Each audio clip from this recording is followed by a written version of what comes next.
कुंडेश्वर मंदिर परिसर में गुप्त गंगा आविर्भाव। कुंडापिठा कुंडेश्वर मंदिर परिसर में पानीय जल समस्या जो एक नलकूप खनन करे चारिआडे पत्थर गुंडर कुहुड़ी माड़ी जाइथिला। 130 फुट पर्यंत बहु कष्ट खोलिबा बेले नलकूप गाड़ी खराब होइथिला। कुंडेश्वर मंदिर कर्मकर्ता माने मन दुखरे बाबा कुंडेश्वर को पानी बाहरिया पूजार्चना करथिले।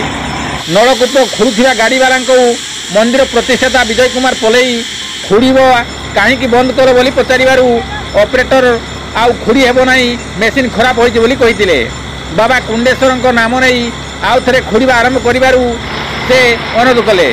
पुणी खोला कार्य यथारीति आरंभ है। संगे संगे पत्थर गुंडर कुहुड़ी लिभि जाई पानी बाहर आरंभ है। समस्त मन खुशी भरीगला।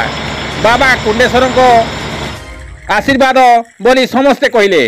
ठीक परे परे पानी जोरे बाहर आरंभ है।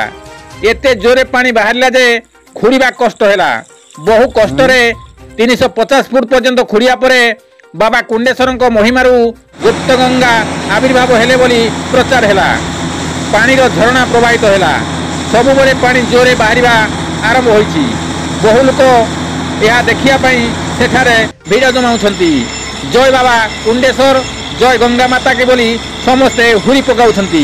गोविंद राउत का रिपोर्ट केडी न्यूज।